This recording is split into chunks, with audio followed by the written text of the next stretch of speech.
से, कौन से स्थान पर बेलपत्र चढ़ाने से, कौन से स्थान पर दुर्वा चढ़ाने से, कौन से स्थान पर इस हाथ की हथेली का स्पर्श करने से, कौन से स्थान पर दूध की धार लगाने से, कौन से स्थान पर शिव को जल चढ़ाने से शिव कितनी जल्दी प्रकट हो सकता है, कितनी जल्दी प्राप्त हो सकता है, ये उस व्यक्ति को अब मालूम पड़ने लगा।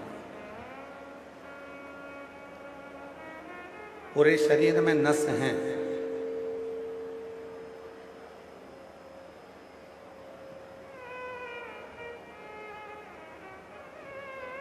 ये पूरा शरीर नसों से भरा पड़ा हुआ है।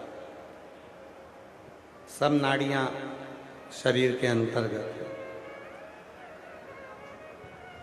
और डॉक्टर जब बोतल चढ़ाता है, डॉक्टर जब कोई इलाज करता है, डॉक्टर जब सुई लगाता है, डॉक्टर जब इंजेक्शन लगाता है, तो कोई नस को ढूंढता है। शरीर में तो ढेर सारी नस हैं,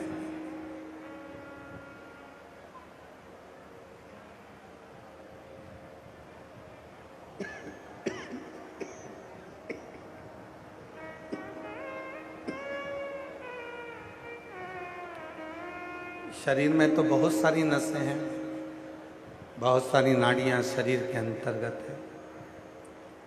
और डॉक्टर वो नाड़ी ढूंढता है जिस नाड़ी में हम इंजेक्शन लगाएं, बोतल लगाएं, दवा जाए और शरीर में असर करना प्रारंभ कर।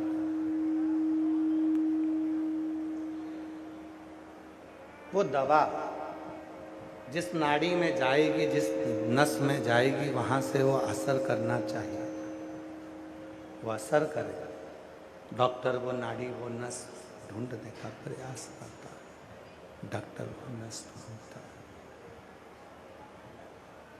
अब पूरे शरीर, हमारा संपूर्ण शरीर, हमारा पूरा की पूरा शरीर तो नसों से भरा पड़ा हुआ है।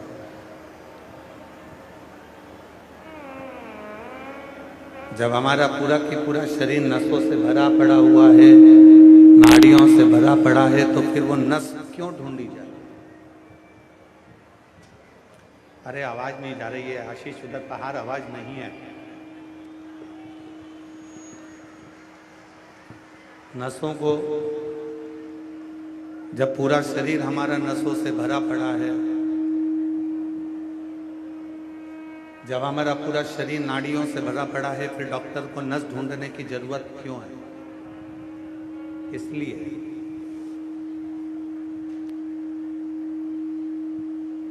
क्यों उन नसों को ढूंढना, क्यों उन नाड़ियों को ढूंढना? क्योंकि डॉक्टर को मालूम है कि एक नस, एक नाड़ी ऐसी होगी जिस नाड़ी पर अगर इंजेक्शन लगेगा, जिस नस पर इंजेक्शन लगेगा, तो वो इंजेक्शन की दवा पूरे शरीर में फैल जाएगी, वो दवा पूरे शरीर में चली जाएगी, वो दवा पूरे शरीर में पहुंच जाएगी। बस शिव महापुराण की कथा भी यही कहती है।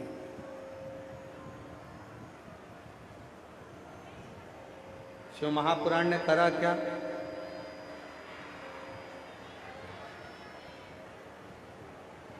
शिव महापुराण की कथा ने करा क्या? इतने पास के पास तुम्हारे साउंड की आवाज नहीं जा रही, तो क्या साउंड चला रहे हो तुम लोग? जब यहीं की यहीं आवाज नहीं जा रही है तुम्हारे साउंड की।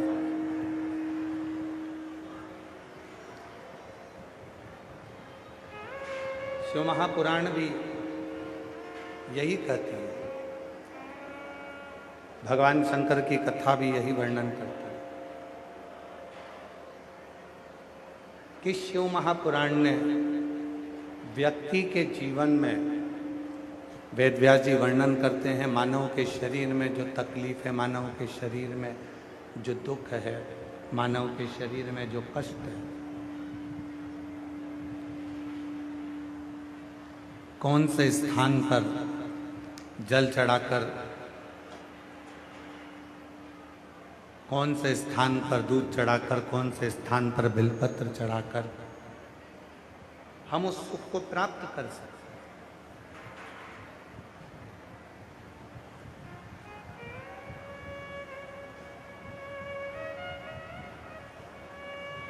कोई स्थान शिव की शरणागति तक लेकर चलेगा, भगवान शंकर के पास तक लेकर चलेगा। जैसे नस में लगा हुआ इंजेक्शन पूरे शरीर में दवाई को लेकर जाता है, एक शरीर को चलाने के लिए नसें अलग अलग हैं, पर एक इंजेक्शन पूरे शरीर में दवाई को पहुंचा देता है। उसी तरह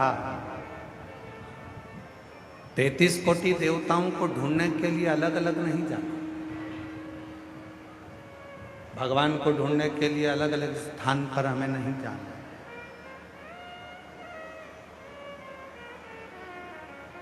तैतीस कोटि देवताओं को ढूंढने के लिए हमको अलग अलग स्थान पर नहीं पहुंचना। हमको जैसे डॉक्टर एक नस में दवाई डालता है पूरे शरीर में पहुंच जाती है, उसी तरह हमें एक शिवलिंग पर जल चढ़ाना है और वो 33 कोटि देवता तक पहुंच जाता है, 33 कोटि देवता तक पहुंचता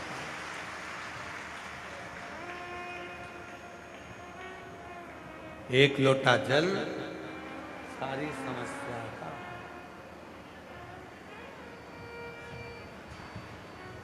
और वो जल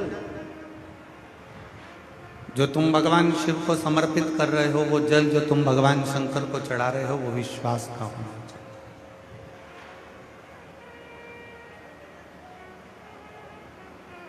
जल से भी ज्यादा जरूरी है भरोसा, विश्वास।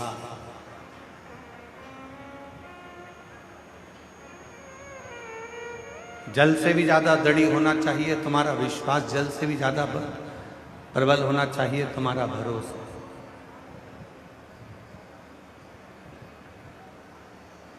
और जिस दिन भरोसा दृढ़ हो जाएगा, उस दिन फिर तुमको महादेव के मंदिर जाने की जरूरत नहीं पड़ेगी। उस दिन महादेव तुम्हें ढूंढता हुआ तुम्हारे दरवाजे तक आए, तुमको नहीं जाना।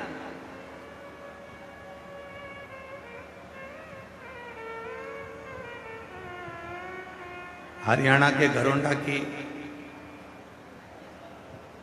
ये पवित्र अनाज मंडी में जो ये कथा चल रही है, घरोंडा की रहने वाली मेरी जीजियों ने भगवान शंकर की अविरल भक्ति को धारण किया और उनका विश्वास, घरोंडा वासियों का भरोसा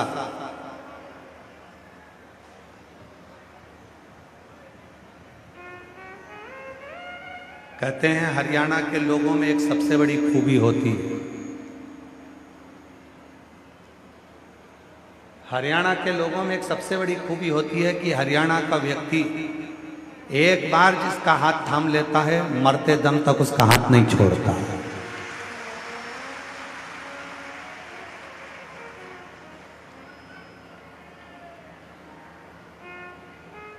मतलब उसके भीतर विश्वास की जागरूकता रहती है, उसके भीतर भरोसे की जागरूकता रहती है।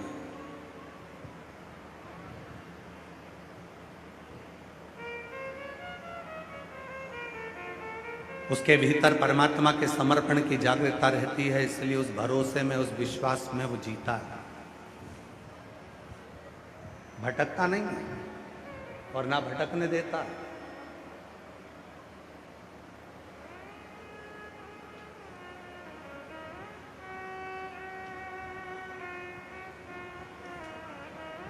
कल एक बहन जी ने एक प्रश्न लिखकर दिया और वो पत्र जब हम कल जहां हम अग्रवाल भवन में ठहरे हैं, अग्रसेन भवन में जहाँ हमारा निवास है, जहाँ हम रुके हैं,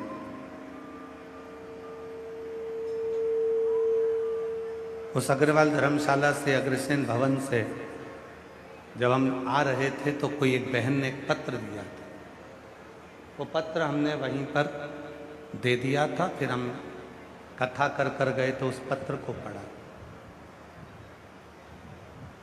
उस पत्र में उस बहन ने लिखा था कि मैंने एक संकल्प लिया है कि मैं 1008 बेलपत्र शिव जी को समर्पित करूंगा।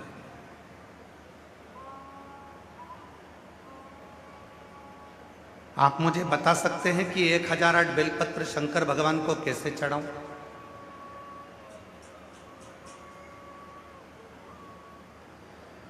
उस बहन ने पत्र में लिखा कि हमने संकल्प लिया है कि 1008 बेलपत्र शिव जी को समर्पित करूंगी। क्या आप बता सकते हो कि वो 1008 बेलपत्र शंकर जी को कैसे चढ़ाऊं?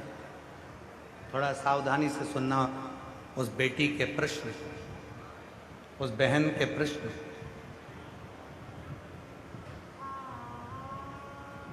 मेरी उस जीजी के प्रश्न।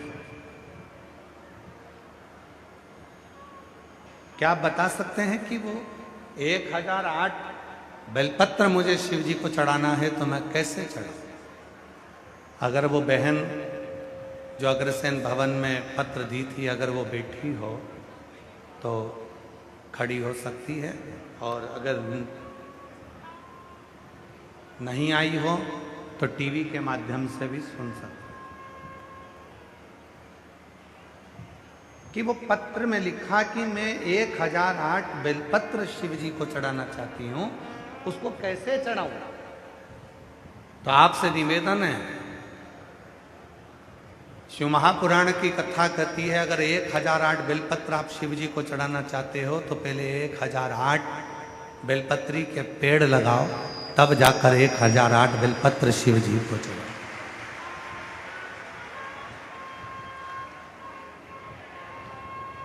अपना हक ही नहीं है? अपना है। अगर हक हो महाराज, अपना यदि हक हो, जिस पेड़ को हमने लगाया उस पेड़ की बेलपत्र का हक हमारा, जिस वृक्ष को हमने लगाया उस वृक्ष के फल का हक हमारा, जिस पौधे को लगाया उस पौधे के फूल पर हक हमारा। बेलपत्री के वृक्ष को लगाया है,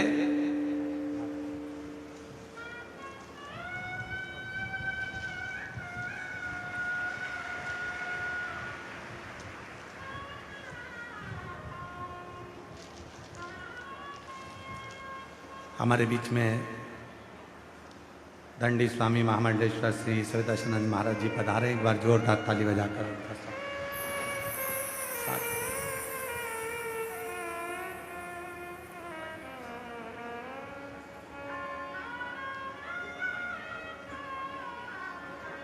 यदि महाराज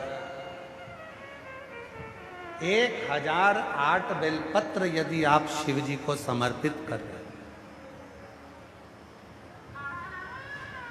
तो 1008 बेलपत्र के वृक्ष लगाने की जवाबदारी भी आपकी।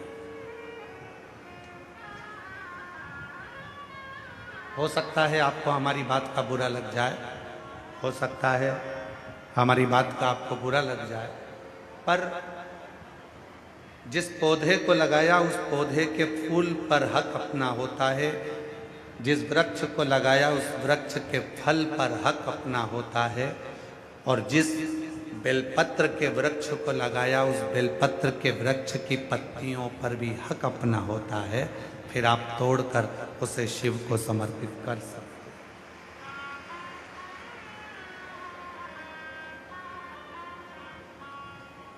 अब संकल्प आपने लिया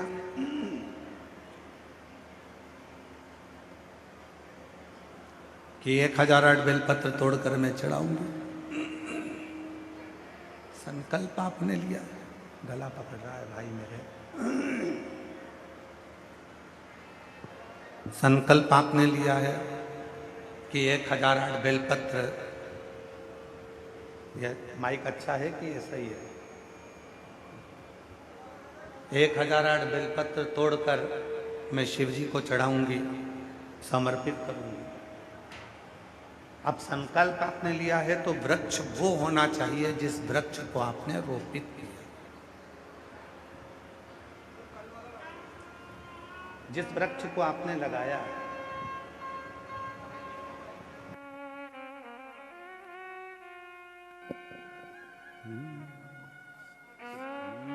शरण पड़ी मांगो घड़ी रे घड़ी, दुख काटो दया करी न दर्शन आपो। शंभो शरण पड़ी मांगो घड़ी रे घड़ी, दुख काटो दया कर दर्शन आपो। आप वृक्ष लगाओ। जब स्वयं वृक्ष लगाओगे और स्वयं उस वृक्ष में से बेलपत्र तोड़कर शिव जी को समर्पित करोगे, भगवान शंकर को चढ़ाओगे, तो लगेगा कि तुमने 1008 बेलपत्र भगवान शिव को दिया। स्वयं वृक्ष लगा।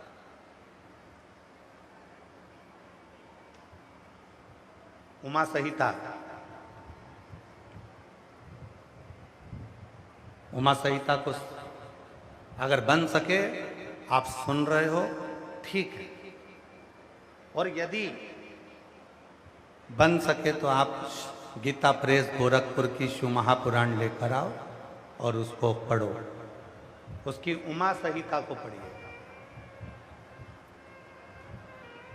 बहुत ध्यान लगाकर सुनिएगा मेरी जीजियों, पुरुषोत्तम मास की कथा चल रही है। एक एक शब्द आपके लिए बहुत सुख देने वाला है, आनंद देने वाला है। एक एक शब्द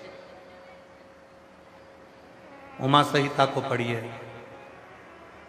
जब गीता प्रेस गोरखपुर की शिवपुराण को लाकर आप उमा संहिता को पढ़ेंगे तो उस उमा संहिता में आप अध्ययन करेंगे, और वो अध्ययन करने के बाद आप अपने भीतर उतारिएगा। मान लो आपने 1.25 लाख बेलपत्र चढ़ाने का संकल्प कर लिया, मान लो आपने 1008 बेलपत्र चढ़ाने का संकल्प कर लिया, मान लो 108 बेलपत्र चढ़ाने का संकल्प कर लिया, और तुम्हारे पास में तुम्हारा लगाया गया वृक्ष नहीं है और तुम्हें इतनी बेलपत्र चढ़ाना है, तो फिर करोगे क्या? बेलपत्र का पेड़ लगने में तो टाइम लगेगा, तो इतनी बेलपत्र चढ़ाओगे कैसे?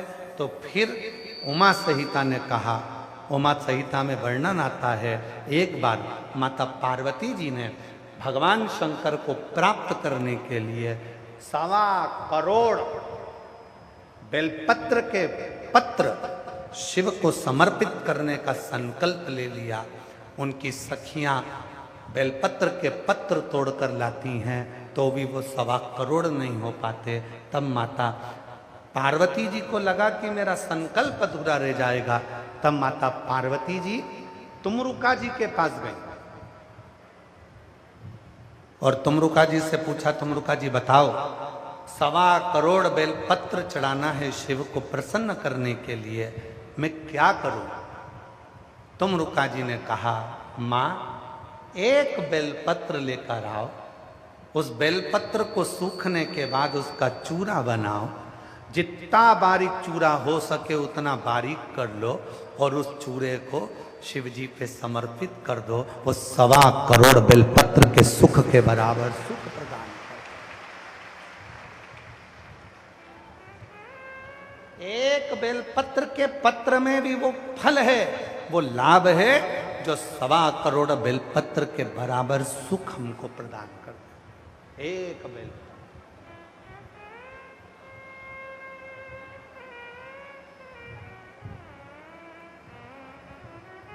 कुबेरेश्वर धाम जाते हो आप लोग? जब सीहोर जाते हो कुबेरेश्वर धाम पर बाबा कुबेर भंडारी की भूमि पर जाते हो, 12 ज्योतिर्लिंग के मध्य बिंदु कुबेरेश्वर धाम पर कंकर शंकर पूजन करते हो, वहां से एक रुद्राक्ष लेकर आप आते हो। वहां से आते समय एक बेलपत्र जो शंकर भगवान पे चढ़ा हुआ हो,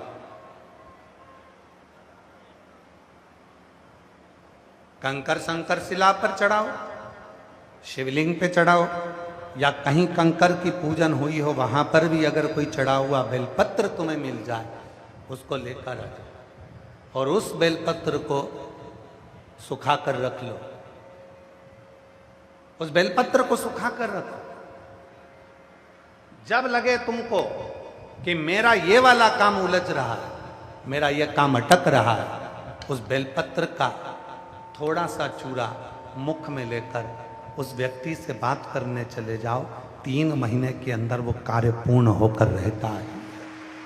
एक बेलपत्र में वो सुख है, एक बेलपत्र में वो फल है, एक बेलपत्र का वो लाभ है जो हमारे जीवन को आनंद की अनुभूति करा दे। यहां मेरी बहुत सारी जीजियां बैठी हैं, बहनें बैठी हैं, मेरे जीजा बैठे हैं, मेरी बेटियां बैठी हैं, मेरे बेटा, मेरे बुजुर्ग माँ बाप बैठे हुए हैं, माता पिता बैठे हैं। करबद्ध निवेदन करूं,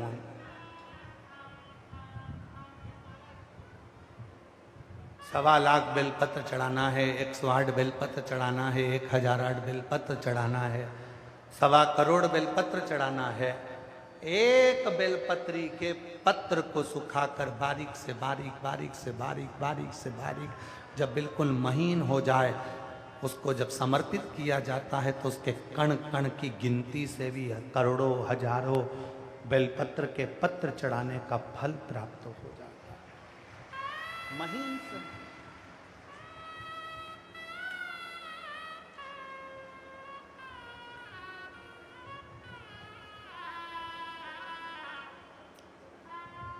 आचार को सुरक्षित रखना है।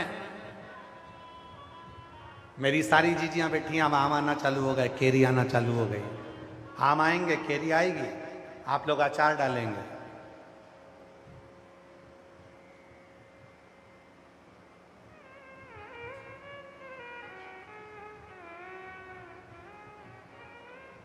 जिस दिन हम आए थे उस दिन हमारे एक दिल्ली वाले गोयल जी और बंसल जी तो यहाँ बैठे हैं, दिल्ली वाले गोयल जी बंसल जी दोनों थोड़ा थोड़ा अचार का डब्बा बांध कर लाए।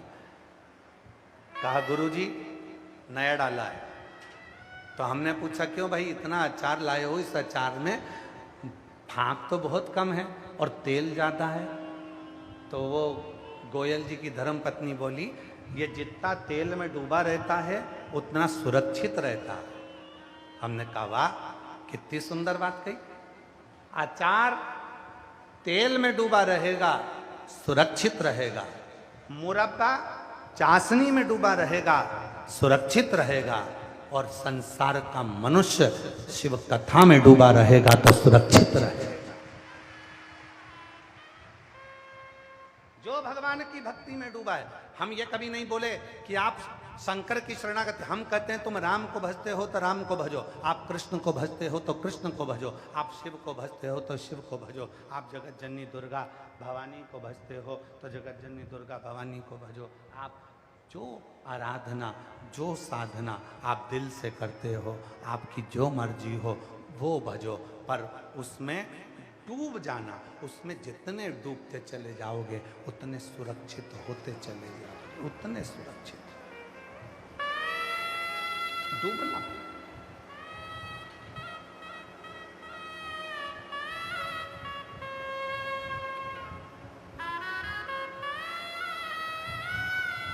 पानी में डूबोगे तो मर जाओगे और शिव की भक्ति में डूबोगे तो तर जाओगे।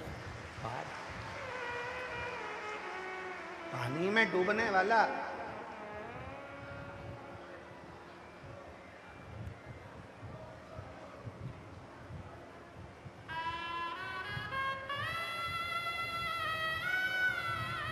और कहने में पीछे नहीं हटेंगे। पानी में डूबने वाले को बचाया जा सकता है, थोड़े चांस हैं। जो माताएं तैरना जानती हैं वो तुरंत जाकर उसका बाल पकड़कर खींच कर ले आती हैं। जो पुरुष तैरना जानते हैं वो दौड़ कर जाते हैं, कूद कर और उसको खींच कर ले आते हैं। पानी में डूबने वाले को बचने के चांस हैं, पर जो दारू की प्याली में डूबता है उसके बचने के चांस कभी नहीं होते।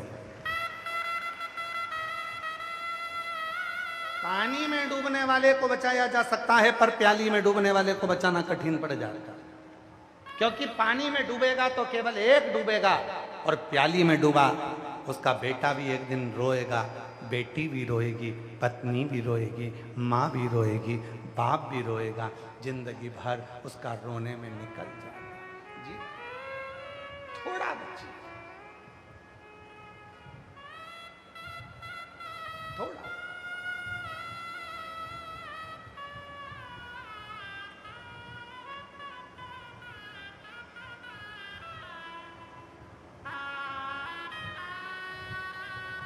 स्मरण करिए, भगवान शंकर को बेलपत्र चढ़ाकर ये विचार करिए कि ये बेलपत्र मैंने अपने विश्वास से दिए। कितने पत्ते होते हैं बेलपत्र में? 3।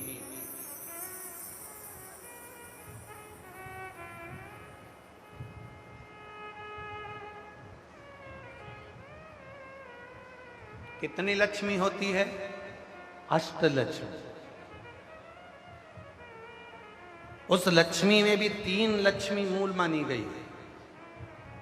लक्ष्मी, अपालक्ष्मी, महालक्ष्मी। अष्टलक्ष्मियों में भी 3 लक्ष्मी की प्रधानता है। बेलपत्र के कितने पत्र हैं? 3। शिव महापुराण की कथा कहती है, भगवान शंकर का चरित्र कहता है, माता पार्वती जी के नयन अश्रु से बेलपत्र के पौधे का उद्गम हुआ। माता बेलपत्री के रूप में प्रकट हुई, और प्रकट होने पे माता पार्वती जी ने सरस्वती और लक्ष्मी को भी इसमें स्थान दिया। लक्ष्मी को बेलपत्र का स्वरूप, सरस्वती को तने का स्वरूप, और मां वृक्ष का स्वरूप होगा।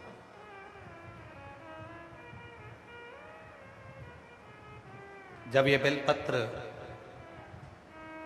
शिव जी की साक्षी में माता पार्वती जी के सम्मुख में आया, तब मां जगत जननी पार्वती जी ने कहा कि ये लक्ष्मी है। उसी समय पर भगवान शंकर ने इस बेलपत्र के एक पत्ते को 3 पत्र कर दिया। ये लक्ष्मी के 3 स्वरूप, लक्ष्मी, अपालक्ष्मी, धनलक्ष्मी। लक्ष्मी वो जो एक बार आए और आपके हाथों से पुण्य कराती जाए, भंडारे कराए, दर्शन कराए, तीर्थ कराए, कथा सुनाए, भूखे को भोजन कराए, प्यासे को पानी पिलाए, किसी के काम आ जाए, बेटी, बेटा, बहू, नाते, रिश्ते, कुटुंब, कबीले सब में प्रेम बढ़ाए, वो लक्ष्मी। दूसरी अपालक्ष्मी, वो लक्ष्मी जो आती तो है पर वापिस चली जाती है। गलत तरीके से आई और गलत तरीके से चली गई। और तीसरे नंबर पर है धन लक्ष्मी, वो लक्ष्मी जो एक बार घर में आ गई तो 1 साल 2 साल नहीं, वो 7 पीढ़ी तक टिकती है। उसको धन लक्ष्मी कहा।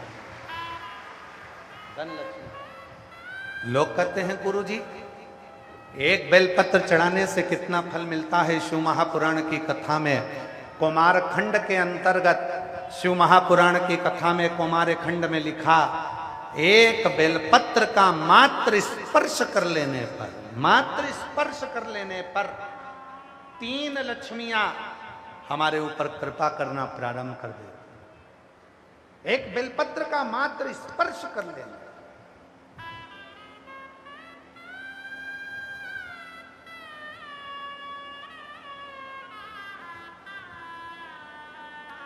केवल स्पर्श।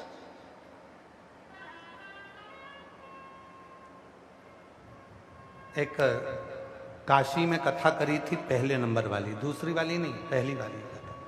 उस पहली वाली कथा में कहा था, जब जीवन में तुम्हें लगने लगे कि तुम्हारे पास में लक्ष्मी की कमी हो रही है, धन की कमी हो रही है, संपदा की कमी हो रही है, वैभव की कमी हो रही है, खूब मेहनत करना, कर्म को जागृत करना, परिश्रम पूरा करना, रात दिन एक कर देना, इधर उधर भटकना मत ही। किसी के कहने पे यहाँ मत जाना कि मैं इनको ये दिखा दूंगा, इनको हाथ दिखा दूंगी, इनको पत्रिका दिखा दूंगी, इनको ये दिखा दूंगा, उनसे भभूति ले आऊंगा, उनसे बेल ले आऊंगा, उनसे नारियल ले आऊंगा तो मेरा काम हो जाएगा। ना ना ना, शिव महापुराण का कौमार्य खंड कहता है, जब तुम्हारे यहां धन की कमी हो, अपने परिश्रम को बढ़ाओ, अपनी मेहनत को बढ़ाओ, अपने कर्म को बढ़ाओ, अपनी लगन को बढ़ाओ, अपनी एकाग्रता को बढ़ाओ। और साथ में शंकर जी के मंदिर में बेलपत्र हमेशा कब चढ़ाते हो? पहले तुम जल चढ़ाते हो, उसके बाद बेलपत्र चढ़ाते हो। पर जब तुम्हें लगने लगे कि मेरे घर में संपदा की कमी हो रही है, धन की कमी हो रही है, धन के पीछे क्लेश हो रहा है, पैसे के पीछे क्लेश हो रहा है, तो उस बेलपत्र को पहले चढ़ाओ और जो घर से जल लेकर आई हो वो बाद में चढ़ाओ।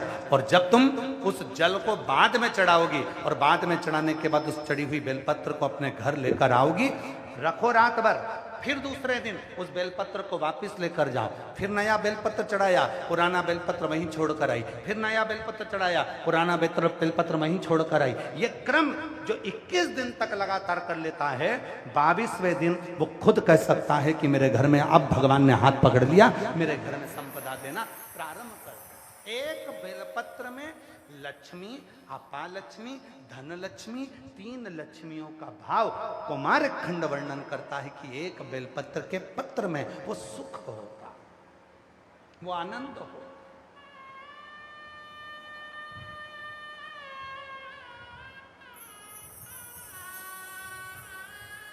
और जो जैसी भावना लाए वो वैसा ही फल पाया, नहीं खाली उसे से लौटाया, वो मन हर्षाया। जैसे बेलपत्र का संग दुर्वा ले लेती है, एक दुर्वा और एक बेलपत्र जब हम शिव को समर्पित करते हैं, लोग कहते हैं गुरुजी आपने कहा कि बेलपत्री के बीच वाले पत्ते पर शहद लगाने पर, शिव को चढ़ाने पर मन की कामना पूर्ण होती है। हमने एक बात और कही थी कि ये चढ़ाने के साथ में तुम्हें मेहनत करना पड़ेगी, तुम्हें परिश्रम करना पड़ेगा, मेहनत रात दिन करना पड़ेगी, तब तुम बेलपत्री के बीच वाले पत्ते पर, धन लक्ष्मी का जो पत्ता है उस पर आप बेल शहद लगाकर शिव को समर्पित करते हो। और जैसे ही वो शहद का संग बेलपत्र को मिलता है, शहद का संग जैसे ही बेलपत्र को मिलता है, वो अपना काम करना प्रारंभ कर देता है। नौकरी, एक पत्र है अच्छा है,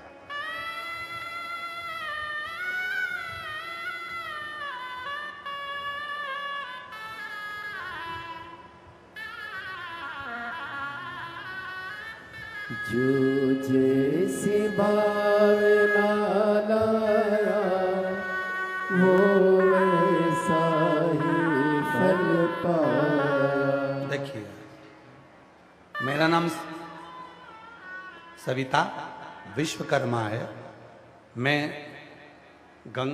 गंगोह सहारनपुर से आई हूँ।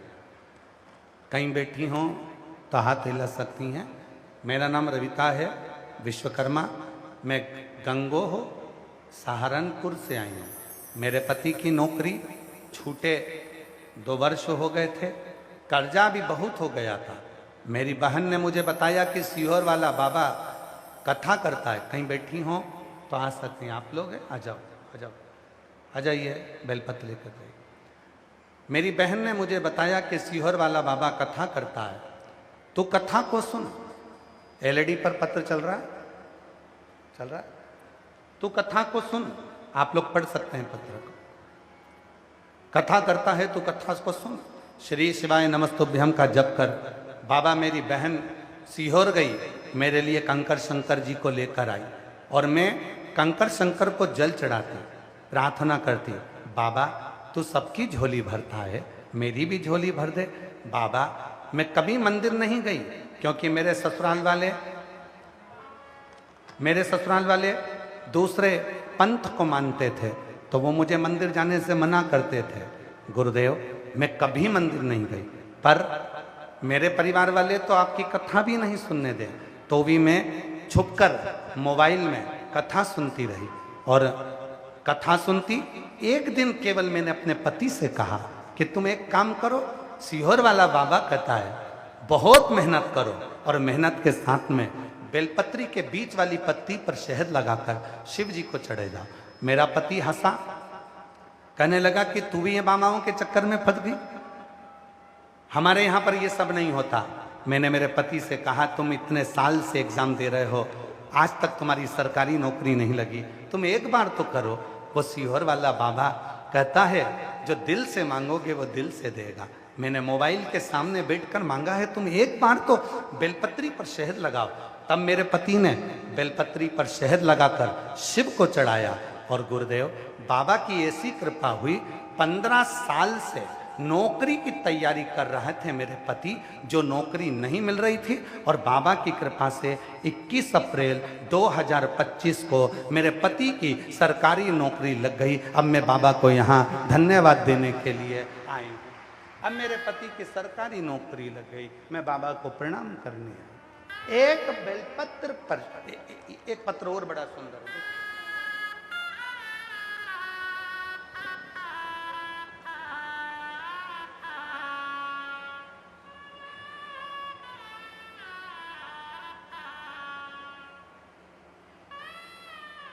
शशि देवी पति राजकुमार चौरसिया, कौन सा गांव लिखा है आप लोग पढ़ के बताओ जरा। वाराणसी कि वाराणसी। मैं शशि देवी पति राजकुमार चौरसिया, पत्र में नाम लिखा है वाराणसी है कि वाराणसी, आप लोग पढ़ने वाली हूँ। भोले बाबा कहीं बैठे हों तो हाथ हिला सकती हैं। शशि देवी पति राजकुमार चौरसिया वाराणसी से हैं। भोले बाबा की कृपा का मैं क्या वर्णन करूं गुरुदेव, छप्पर फाड़ कर देता है बाबा। मेरा बेटा शुभम चौरसिया सरकारी नौकरी की तैयारी बहुत सालों से कर रहा था। बाबा की कृपा ऐसी हो गई कि बेलपत्र का शहद लगाकर जो प्रयोग किया और शिव पर 1 लोटे जल का प्रयोग करा, आज मेरे बेटे की सरकारी नौकरी लग गई है। मैं बाबा को यहाँ प्रणाम करने आई हूँ। तीसरा पत्र है, मेरा नाम गायत्री सिंह है। मैं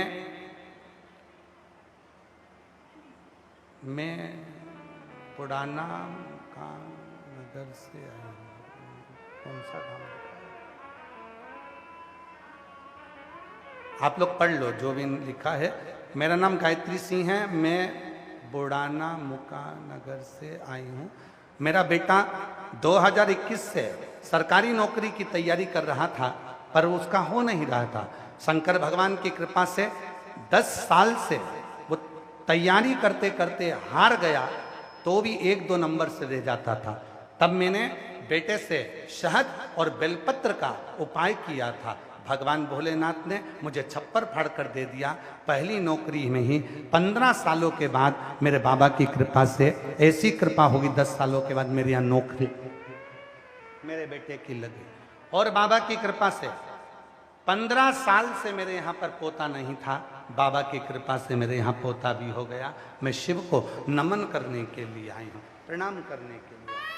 और जो जैसी भावना लाया वो वैसा ही फल पाया, नहीं खाली उसे लौटाया, वो मन ही मन हर्षाया, कर दिया माला माल काशी।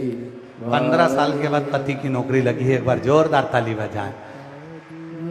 भंडार काशी वाले ने लुटा दिया, भंडार काशी वाले ने। चुप कर मोबाइल पर कथा सुनती थी। कोई नहीं मानता तो भी अकेली कथा को मोबाइल पर श्रवण करती। हृदय लगाया बाबा से, मन लगाया शंभू से, शंकर से, हृदय से प्रार्थना करी। तब शिव ने करुणा करी, कृपा करी, उसकी उदारता।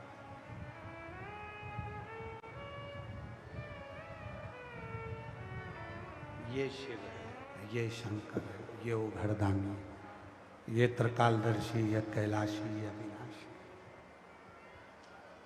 एक बेलपत्र की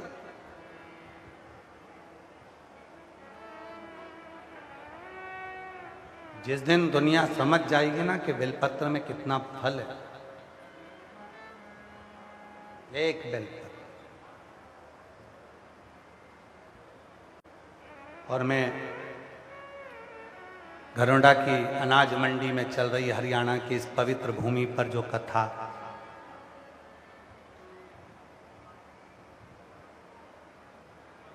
नगरखेड़ा सुधार धनोडा द्वारा जो ये कथा चल रही है,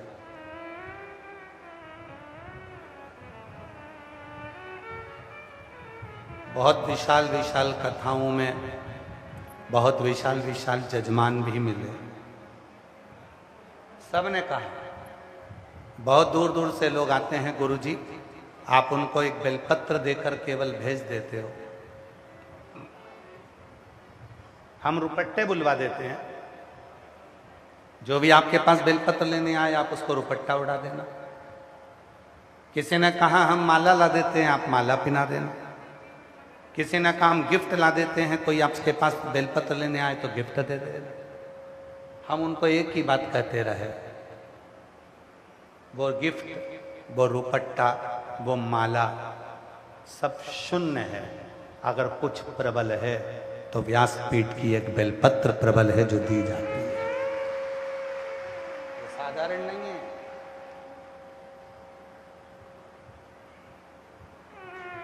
ये साधारण नहीं है।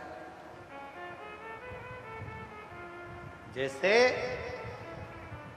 सीहोर का रुद्राक्ष कभी बिकने के लिए बाजार में नहीं जाता, जैसे सीहोर का रुद्राक्ष कभी मार्केट में बिकने के लिए नहीं जाता, जैसे सीहोर का रुद्राक्ष कभी कोरियर नहीं करा जाता, कुबरेश्वर धाम का रुद्राक्ष तो वहीं जाकर हाथ फैलाकर कंकर शंकर पूजन कर कर लिया जाता है, और वो रुद्राक्ष हमारे जीवन के दुखों को समाप्त करता है। उसी तरह व्यासपीठ की एक बेलपत्र जीवन के लिए वो फलित है कि मेरे जीवन का सबसे बड़ा सुख अगर कुछ मिला तो वही केवल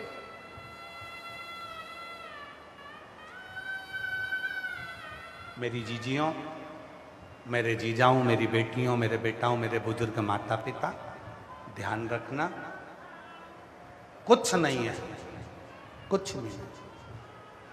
बहुत मन अशांत है, बहुत अशांत, कहीं मन में डिप्रेशन है, चिंता है, कुछ मत करो, पहुंच जाओ बेलपत्री के वृक्ष के नीचे, एक पार्थिव शिवलिंग का निर्माण करो और श्री शिवाय नमस्तुभ्यम का स्मरण जपो भीतर जी।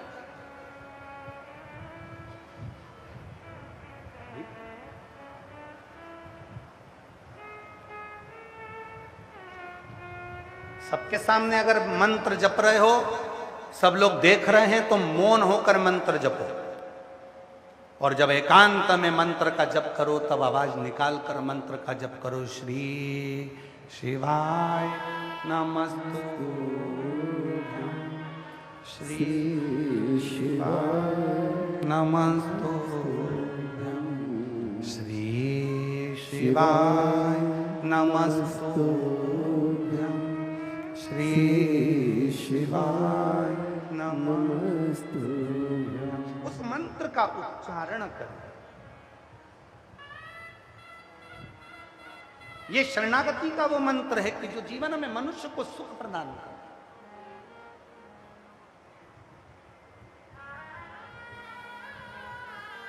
पुरुषोत्तम मास चल रहा है, मल का महीना, पुरुषोत्तम मास। आपको मालूम होगा 12 महीने में 1 महीना अधिक कर दिया था हिरण्यकशिपु को मारने के लिए। वो हिरण्यकशिपु जो वर मांग लेता है ब्रह्मदेव से, ना नीचे मरू, ना ऊपर मरू, ना अंदर मरू, ना बाहर मरू, ना अस्त्र से मरू, ना शस्त्र से मरू, ना दिन में मरू, ना रात में मरू, ना नर से मरू, ना पशु से मरू, ना 12 महीने में मरू। भगवान ने उसको वर दे दिया था तथास्तु। तो ना दिन में मारा, ना रात में, संध्या के समय पर प्रदोष काल में मारा। ना नर से मरा, ना पशु से, तो नरसिंह बनकर भगवान आए।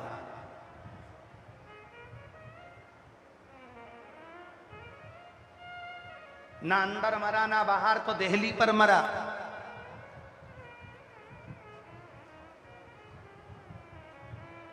न शस्त्र से, ना अस्त्र से, तो नख से मरा। ना 12 महीने में मरूं तो 1 महीना अधिक कर दिया और अधिक मास में मरा, पुरुषोत्तम मास में अधिक मास, एक अधिक कर दिया। और वो अधिक करना, वो अधिक करना पुरुषोत्तम मास में उसको एक अधिकता का भाव प्रदान कर दिया।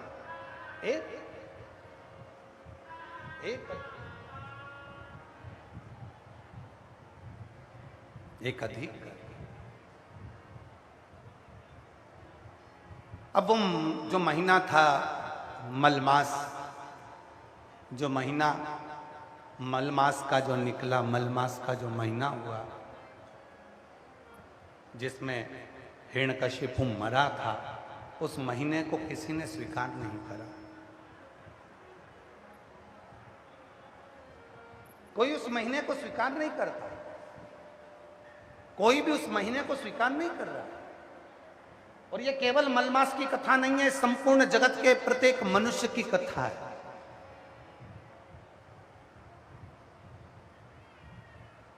जब तक आपके पास में कुछ भी नहीं होगा ना, कोई स्वीकार नहीं करेगा आपको, कोई नहीं जानता, कोई स्वीकार नहीं करता। उस मलमास को कोई स्वीकार नहीं कर रहा,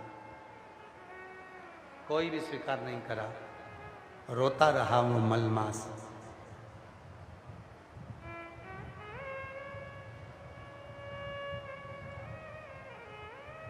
जब जब मलमास नरसिंह भगवान के सामने जाता था, तब नरसिंह भगवान का क्रोध उस मलमास को देखकर और बढ़ जाता था। उनको लगता था कि अभी हिरण्यकशिपु जीवित है। उनको ये महसूस होता था कि हिरण्यकशिपु अभी जीवित है। भगवान ने देखा कि ये तो बार बार क्रोध बढ़ रहा, मलमास को पीछे हटाया। भगवान शंकर के पास देवता गए, हाथ जोड़कर विनय करा, आप इस नरसिंह भगवान के क्रोध को शांत करो। तब भगवान शंकर ने शरम्ब पक्षी का रूप धारण कर लिया। पक्षी का रूप धरकर भगवान, शरम्ब पक्षी का रूप रखकर भगवान शंकर उड़ते उड़ते गए और नरसिंह भगवान को पंजे में पकड़कर अलखनंदा नदी में ले जाकर छोड़ दिया। नरसिंह भगवान को अलखनंदा नदी में ले जाकर छोड़ा। उसी नदी में नरसिंह भगवान समाधि में लीन हो गए, क्रोध शांत हो गया। लक्ष्मी जी उनको ले जाने लगी। तब नरसिंह शिला के रूप में अलखनंदा नदी में आज भी नरसिंह भगवान वहाँ पर विराजित हो गए। आप लोग बद्रीनाथ गए होंगे, तो बद्रीनाथ जी के पुल पे से जब बद्रीनाथ मंदिर के लिए जाते हैं, तो पुल पे से जहाँ ताप्त कुंड है, गर्म पानी जहाँ आता है, उसी के नीचे जब अलखनंदा नदी में एक बड़ी सी शिला का दर्शन करेंगे तो उस शिला का नाम है नरसिंह शिला। उस नरसिंह शिला के रूप में भगवान विष्णु विराजित।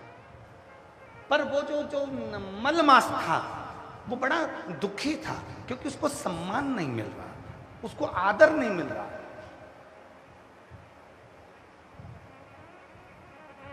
ब्रह्मलोक में गया, ब्रह्मा जी ने बाहर कर दिया, इंद्रलोक में गया तो इंद्र ने बाहर कर दिया, गरुण लोक में गया तो गरुण ने बाहर कर दिया, वरुण लोक में गया तो वरुण में बाहर कर दिया।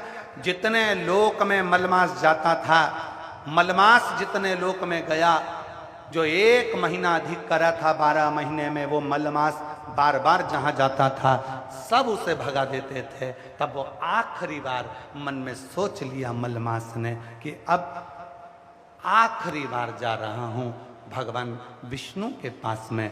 तब भगवान नारायण विश्राम कर रहे थे, शेषनाग ने देख लिया मलमास को। मलमास ने शेषनाग भगवान को प्रणाम करा। शेषनाग जी, मैं बहुत दुखी हूँ क्योंकि मैं मलमास हूँ, मुझे कोई स्वीकार नहीं करता, लोग मुझसे ईर्ष्या करते हैं, नफरत करते हैं, लोग मुझे प्रणाम नहीं करते, लोग मेरा मुंह देखना पसंद नहीं करते, लोग मुझे पूछते नहीं हैं क्योंकि मैं मलमास हूँ। शेषनाग जी ने पूछा, तू मलमास? हाँ। तो तुझे तो लोगों को प्रणाम करना चाहिए क्योंकि तूने देवताओं का काम किया। नरसिंह भगवान का प्रकट तेरे मास में हुआ है, नरसिंह भगवान प्रकट हुए हैं और नरसिंह भगवान ने हिरण्यकशिपु को मारा, तो लोगों को तो तुझे नमन करना चाहिए। अगर तू नहीं होता तो हिरण्यकशिपु मरता ही नहीं, नरसिंह भगवान का प्रागट्य नहीं होता अगर तू नहीं होता।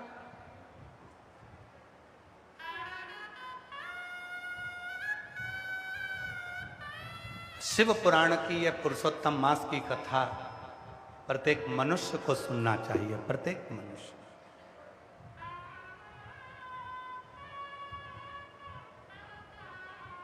तुझे तो लोगों को प्रणाम करना चाहिए। तेरे अंदर नरसिंह भगवान प्रकट हुए, हिरण्यकशिपु मरा, अगर मलमास तू नहीं होता तो हिरण्यकशिपु ही नहीं मरता। शेषनाग ने एक बात बड़ी सुंदर कही, शायद आप सबके लिए और हमारे लिए वो बात है। शेषनाग ने कहा, मलमास, मेरा भाई वासुकी नाग, उसने भी देवताओं का हित करा था। समुद्र मंथन में मेरे भाई वासुकी नाग की नेति बनाई गई थी, मंदराचल पर्वत पर उसे लपेटा गया था, देवता और राक्षसों ने मिलकर उसका मंथन किया था। जब समुद्र का मंथन करा, अमृत निकल गया, उस वासुकी नाग को कोने में पटक दिया। कोई ने उसको नहीं देखा, कोई ने उसको अमृत नहीं पिलाया, कोई ने उसको दवा नहीं कराई, किसी ने उसका आदर नहीं करा। मलमास, मुझे लगता है तेरे साथ भी वही हुआ है, क्योंकि ये दुनिया की रीति है। अपना काम करवाने के बाद लोग लात मार देते हैं, उसको धकेल देते हैं, उसका सम्मान नहीं करते। ये दुनिया की रीति। एक पति कहता है कि मैं दिन भर काम करता हूं, तो कभी धर्म पत्नी से भी तो पूछ लिया करो कि वो भी तो दिन भर काम करती है। एक पति कहता है मैं दिन भर खेत पर काम करता हूं, एक धर्म पत्नी से भी पूछा करो, वो भी दिन भर काम करती है। सुबह से उठती है, चाय नाश्ता भोजन खाना, गोबर तगाड़ी खला, ये काम वो काम, मेहमान अतिथि, घर में बुजुर्ग बच्चे, सबको संभालते संभालते संभालते संभालते वो भी तो जिंदगी संभाल रही है, वो भी तो स्त्री है, वो भी तो नारी है। आपको महसूस होता है कि केवल आप कर रहे? नहीं। कभी ये मत कहो कि मैं अकेला कर रहा हूं। तुम्हारी जो अर्धांगिनी है वो भी तुम्हारे साथ कदम से कदम मिलाकर तुम्हारे परिवार को संभाल रही है, तुम्हारे परिवार को देख रही है, वो भी तो देख, पर सम्मान उसको नहीं मिला। कई लोग कह देते हैं गुरुजी हमारी किस्मत में तो भगवान ने यश ही नहीं लिखा। कई माताएं कह देती गुरुजी भगवान ने तो मेरी किस्मत ऐसी बनाई है कि मेरी किस्मत में यश ही नहीं है, मैं किसी के लिए कितना ही कुछ कर दूं तो भी मेरा सम्मान नहीं होता। तुम अपने ऊपर मत लो। यहां कथा भी सुनो। मलमास जिसके महीने में नरसिंह भगवान प्रकट हुए, जिस महीने में हिरण्यकशिपु मरा, जिस महीने को स्वयं भगवान ने 12 महीने से ज्यादा प्रकट करा, वो मलमास को भी तो लोगों ने सम्मान नहीं दिया, उस मलमास को भी तो लोगों ने आदर नहीं दिया, उस मलमास को भी तो लोगों ने सत्कार नहीं दिया, उस मलमास को भी तो लोगों ने नकार दिया। तुम सोचते हो कि मेरा साथ नहीं मिलता, भगवान मेरा साथ नहीं देता, उस मलमास को भी तो देखो। तब वो मलमास आखिरी में जब हार गया हिम्मत, तब वो मलमास आखिरी में शेषनाग के पास गया और शेषनाग ने कहा मेरे भाई वासुकी नाग के साथ भी यही हुआ था, उसको भी सम्मान नहीं मिला था, उसको भी कोने में पटक दिया था। जब अपना काम हो जाता है लोग धक्का देकर बाहर निकाल देते हैं। कभी कभी शिव पुराण की कथा कहती है तुम बहुत करोड़पति हो, तुम बहुत धनपति हो, तुम बहुत वैभवपति हो, तुम्हारे यहाँ पैसे की कोई कमी नहीं है, तुम्हारे घर में तुम्हारी बहू के बच्चा हुआ, उस बच्चे को पालने के लिए, उस बच्चे को संभालने के लिए एक महिला को, एक स्त्री को, एक बेटी को तुम लेकर आए। कहा माता जी मेरे बच्चे को संभालना, मैं महीने की तनख्वाह दूंगा। वो माँ अपने बच्चे को छोड़कर तुम्हारे बच्चे को संभालने के लिए आ गई। 5,000, 2,000, 10,000, 11,000, 20,000 रुपए महीने में वो तुम्हारे बच्चे को संभाल रही है, तुम्हारे बच्चे को संभाल रही है। जब वो बच्चा बड़ा हो गया, तुमने उस बूढ़ी माँ से कह दिया माँ तुम्हें आने की जरूरत नहीं है, अब हमारा बच्चा बड़ा हो गया, स्कूल जाने लगा, अब मैं उसको कहीं बोर्डिंग में डाल दूंगी, अब मुझे बच्चे को तुम्हारे को जरूरत नहीं है। उस माँ को निकाल दिया।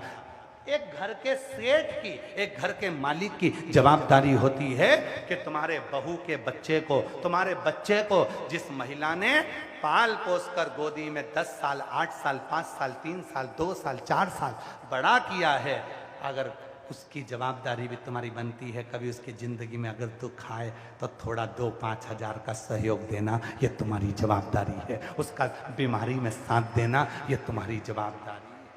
थोड़ा सा हम अपनी शिव महापुराण की कथा में कहते हैं 1 रुपए का दान मत दो आप कहीं पर भी, कहीं मत दो 1 रुपए का दान, कहीं अठन्नी देने की जरूरत नहीं है। वो पैसा तुम्हारा है, तुम्हारी जेब में रखो, पर याद रखना अगर अपने मोहल्ले में, अपनी सोसाइटी में, अपनी कॉलोनी में, अपने परिवार में, अपने नगर में, अपने खेड़े में अगर कोई पढ़ना चाहता है, उसके पास पढ़ाई का पैसा नहीं है, तो जेब में से पैसा निकालना और उसकी स्कूल की फीस जमा कर कर उसको पढ़ाने का प्रयास करना। मत दो 1 रुपया किसी को भी, मत करो दान कहीं पर भी। तुम अपने पैसे को संभाल के रखो, अपने परिवार में, अपने कुटुंब में, अपने मोहल्ले में, अपनी कॉलोनी में, अपनी सोसाइटी में, अपने क्षेत्र में अगर कोई बीमार है, थोड़ा सा पैसा निकाल कर उसकी दवाई, उसकी जांच करा देना जीवन का सबसे बड़ा दान कहलाता। आइए कभी सीहोर, पूरे धरोंडा वासियों को हमारी ओर से निमंत्रण है, कभी सीहोर आओ, आकर देखो जो तुम झोली में दान देते हो बिठले सेवा समिति को या बिठले सेवा समिति के कार्यालय पर, अगर 1 रुपया भी जमा करते हो तो आकर देखना, आकर देखिए 2000 बच्चे के स्कूल की फीस, उनकी ट्यूशन, उनकी कोचिंग, साथ में हॉस्पिटल में निशुल्क दवा, एम्बुलेंस, यहाँ तक कि वहाँ पर पूरी जांचें सब निशुल्क, अन्न क्षेत्र सब निशुल्क। 20,000 लोग, 25,000 लोग सुबह से शाम तक भोजन करते हैं, प्रतिदिन निशुल्क, विवाह निशुल्क, कन्यादान निशुल्क। कभी आकर दर्शन करिएगा तो आपको लगेगा कि हमारा दान किया हुआ कहाँ लगा। मत करो 1 रुपया दान, अपनी जेब में रखो, पर अपने परिवार में, अपनी कॉलोनी में, अपनी सोसाइटी में, अपने मोहल्ले में, अपने खेड़े में, अपने गांव में, अपने अड़ोसी पड़ोसी को भी देखो। अगर कोई बच्चा पढ़ना चाहता है, कोई बच्चा एजुकेशन करना चाहता है, अपने बच्चे को तो पढ़ा ही रहे हो, साथ में उस बच्चे को भी पढ़ाओ, उसकी भी एजुकेशन कराओ, उसको भी पढ़ाओ। बेटियों को हम फिर निवेदन करेंगे, कई लोगों के मन में आता है बेटे को पढ़ाना है, बेटी को नहीं पढ़ाना है, पर निवेदन है आप सबसे कि अपनी कैपेसिटी से ज़्यादा अपनी बेटी को पढ़ाने का प्रयास करना, एक दिन वो भी नाम रोशन करेगी तुम्हारा। पढ़ाओ उसको, उच्च शिक्षा की जरूरत है उसको, एजुकेशन की जरूरत है उसको, धन की मूल। ए मलमास, शेषनाग ने कहा कि तुझे कोई पूछता नहीं। क्यों पूछे? क्यों चिंता करता है?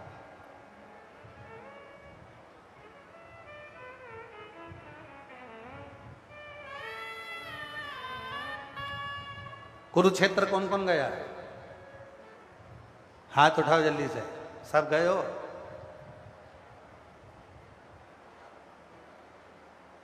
क्या सिखाती है कुरुक्षेत्र की लड़ाई? आप लोगों ने गीता बहुत श्रवण करी है, श्रीमद् भागवत कथा भी बहुत श्रवण करी है, बहुत बड़े बड़े विद्वान जन आपको कथा श्रवण कराए होंगे। क्या सीखे गीता जी से? क्या सीखे श्रीमद् भागवत से? क्या सीखे महाभारत से? कुरुक्षेत्र की वो लड़ाई, कौरव और पांडवों की वो लड़ाई क्या सिखाती है? कौरव और पांडवों की लड़ाई केवल एक ही चीज सिखाती है कि जिसके पक्ष में भगवान होते हैं उसकी कभी हार नहीं होती है।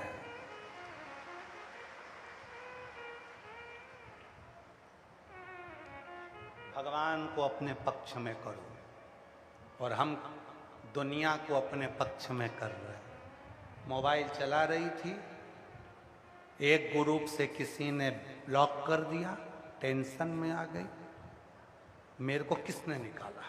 3 दिन तक चिंता में लगी रही, मुझे निकाला किसने? मैं जब इस ग्रुप में एडमिन थी तो मुझे निकाला किसने? और पूरे ग्रुप को देख रही है, मुझे ब्लॉक कर दिया, किसी ने फेसबुक से ब्लॉक कर दिया, किसी ने इंस्टा से ब्लॉक कर दिया, किसी ने व्हाट्सएप ग्रुप से ब्लॉक कर दिया, कोई मुझे तुम दुनिया को अपने पक्ष में करना चाहते हो।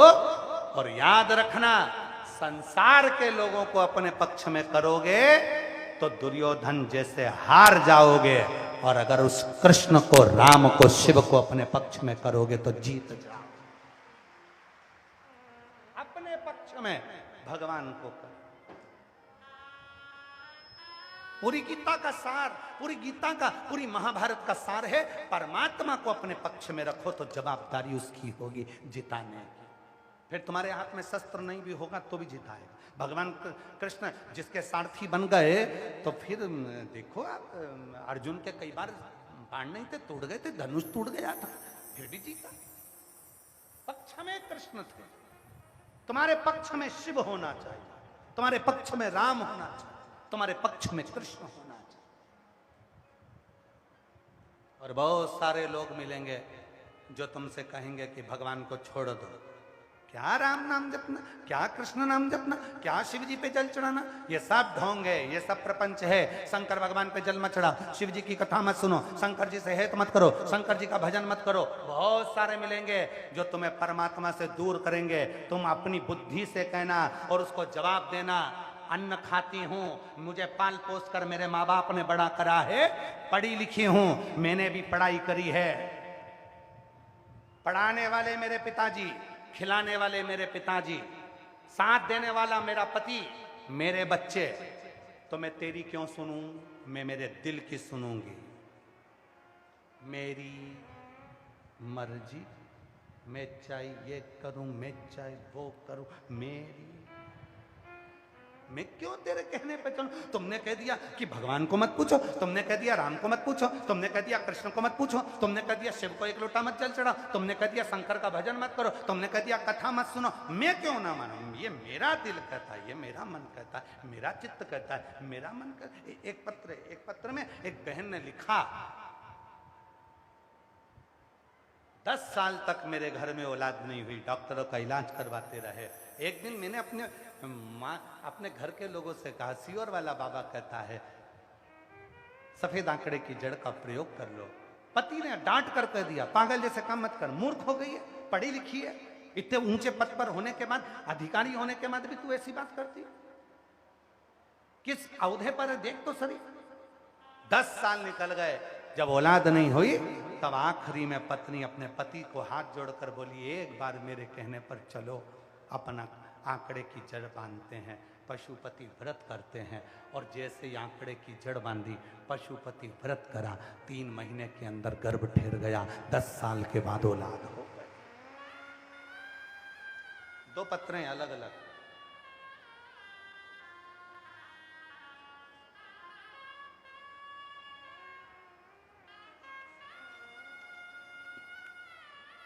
एक पत्र तो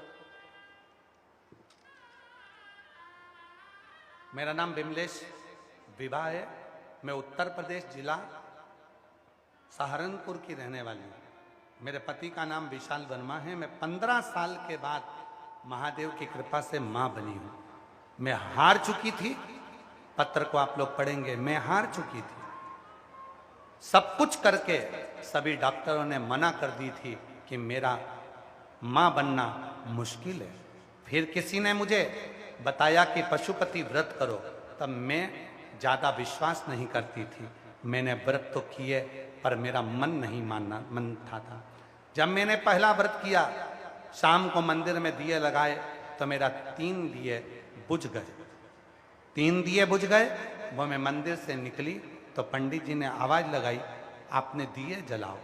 फिर से तब बुझे हुए दिए को मैंने फिर जलाया। वापिस मुझे लगा कि मेरा व्रत कुछ गड़बड़ है। सियोर वाला बाबा कहता है कि विश्वास के साथ करना तो देगा। मैंने वो व्रत तो जैसे तैसे करे।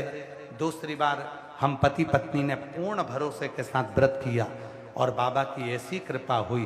15 साल के बाद गुरुदेव, 15 साल के बाद मेरे बाबा ने मेरे घर में पुत्र दे दिया। ये शिव की कृपा है। एक पत्र और है, कहीं बैठी हो तो आ सकती है, अगर कहीं बैठी हो।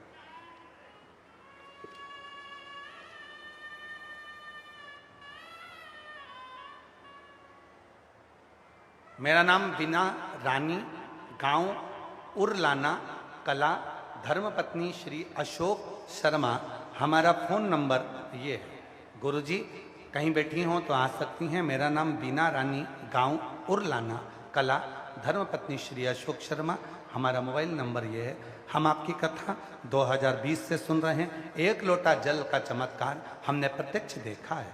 हमारे पुत्र के विवाह के 10 साल हो गए थे, लेकिन उसकी यहाँ कोई संतान नहीं थी। हमने कोई डॉक्टर, वेद, हकीम, मंदिर, ऐसा कोई जगह नहीं बची जहाँ हम नहीं गए। सब दूर दिखाया, सब दूर गोदी भरवाई, फिर भी संतान नहीं हुई। गुरुदेव, तब हमने आपके द्वारा बताए हुए उपाय, आंकड़े की जड़, पशुपति व्रत करना प्रारंभ किया। ऐसा हमने 2 बार किया और भोले भंडारी ने हमारी प्रार्थना स्वीकार कर ली।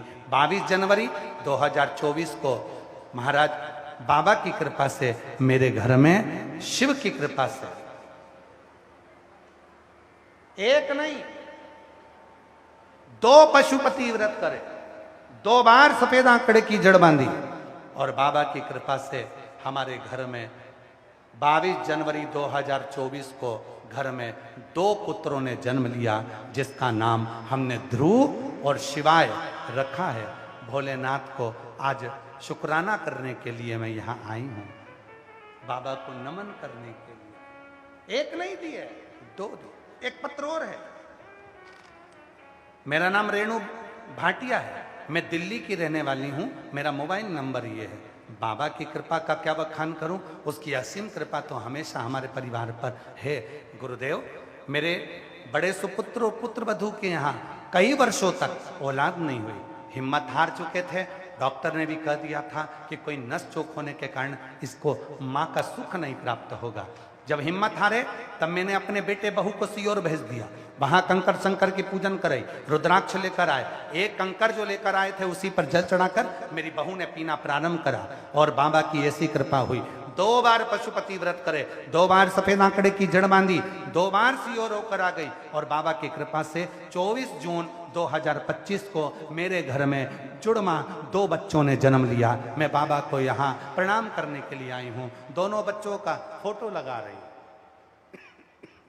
दोनों बच्चों का फोटो लगा। और जो जैसी वो ऐसा ही फल पाया, नहीं खाली से लौटाया, वो मन ही मन हर्षाया, और कर दिया माला माल काशी वाले ने, लुटा दिया भंडार काशी वाले दिया भंडार काशी वाले ने, लुटा दिया भंडार काशी वाले ने, ओ कर दिया माला माल काशी वाले ने, लुटा दिया भंडार काशी वाले ने। किस भावना से आए हो? आपके मन में क्या चल रहा है? क्या विचार चल रहा है? सती माता भी कथा श्रवण करने के लिए गई थी कुंभज ऋषि के यहां भगवान शिव के साथ, और कुंभज बाबा कथा कर रहे थे। सती मैया के मन में आ गया मेरी तो शादी हुई है और विवाह हुआ, पति को तो घुमाने के लिए कोई अच्छे स्थान पर ले जाना चाहिए। आजकल के पति पत्नियों को घुमाने के लिए गोवा लेकर जाते हैं, हिल स्टेशन लेकर जाते हैं, हिमाचल आदि लेकर जाते हैं, और मेरे पति मुझे घुमाने के लिए शादी के बाद लेकर आए तो कथा सुनाने बिठा दिया। और कुंभज बाबा कथा कर रहे थे, सती के मन में आया शादी के बाद में कथा सुनने बैठी, इससे तो अच्छा है कि मेरा जीवन जलकर भस्म हो जाए। कुंभज ऋषि मौन हो गए, चुप हो गए, स्तब्ध हो गए। कथा पूरी हो गई। शिवजी ने पूछा क्या बात है कुंभज ऋषि, आप चुप हो गए हो कथा कहते कहते बीच में, क्या हुआ? कुंभज ऋषि ने कहा शिव महापुराण की कथा जब होती है और इसको जो सुनता है उसके मन के अंदर जो बात आती है वो पूरी होती है। पूरी होती है? हाँ, तो अच्छी बात है। शंकर भगवान कहने लगे मैं कथा सुन रहा था, मैं जो मांगूंगा वो मुझे मिलेगा? बिल्कुल। तो जो मैं मांगूंगा वो मिलेगा? बिल्कुल मिलेगा। तो कुंभज ऋषि से कहा बताओ मैंने क्या मांगा, आप बता सकते हो? कुंभज ऋषि ने कहा मैं आपके मन की जानता हूं, आपने राम जी का दर्शन मांगा है। आप जब जाओगे यहां से तब राम जी का दर्शन हो जाएगा। तो फिर तुम चुप क्यों हुए, मौन क्यों हुए? कुंभज ऋषि ने कहा तुमने तो राम का दर्शन मांगा था, पर सती माता ने मन में सोचा मेरे पति मुझे यहाँ कथा सुनाने लिया, इससे तो मैं जलकर राख हो जाऊं तो अच्छा। शिव जी कहने लगे शिव पुराण सुनते समय जो मन में आता है वो तो होकर ही रहता है, उसे कोई नहीं रोक सकता। अब तो सती को जलकर भस्म होना ही पड़ेगा। और अपने पिता दक्ष प्रजापति की यहाँ सती माता गई, पिता का अपमान पिता ने जो करा, सती माता यज्ञ के कुंड में जलकर भस्म हुई और शंकर जी को राम का दर्शन हुआ। इसीलिए शिव पुराण की कथा कहती है जब सुनने बैठो अपने लिए कहना बाबा मेरे दुख हरना, मेरे कष्ट हरना, मेरी बीमारी दूर करना, मेरी झोली खुशियों से भरना, मेरा भोला बाबा। किसी स्त्री की गोद खाली मत रखना और किसी पुरुष की जेब खाली मत रखना, ऐसी करुणा मेरा भोलेनाथ करना।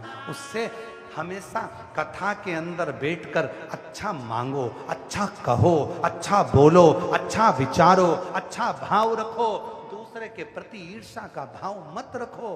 कई लोग ईर्ष्या रखते हैं दूसरे के प्रति, इसने मुझे आगे नहीं बैठने दिया, मैं इसको बाद में देख लूंगी, इसने मुझे पीछे बिठाया, मैं बाद में देखूंगा, इसने मुझे यहाँ नहीं आने दिया, मैं बाद में देखूंगा। कथा सुनने आए हो, ईर्ष्या क्या रखना? कथा सुनने आए हो, जहाँ जगह मिल जाए वहाँ बैठ जाओ, कथा सुनो, अपने जीवन को धन्य बनाओ। अपने जीवन में ये बार बार मौका, गरुड़ा वालों, ये बार बार मौका नहीं मिलेगा। बड़ी मुश्किल से ये कथा कैंसिल होकर फिर वापिस 36 कौम ने मिलकर कराई है, ने ना जाने फिर कब होगी। इसलिए उसको हृदय से श्रवण कर लो, मांग लो उस परमात्मा से अपने दिल की बात, उससे कह दो अपने हृदय की बात। यहाँ बैठने समय पास करने के लिए नहीं आए हो, यहाँ तुम व्यर्थ की भीड़ बढ़ाने के लिए नहीं आए हो। यहाँ कल इतने भक्त आ गए और आज भी इतने लाखों भक्त आए हैं कि मैं तो यहाँ की प्रशासन को, यहाँ के कलेक्टर, यहाँ के IG, DIG, commissioner, SP, SSP,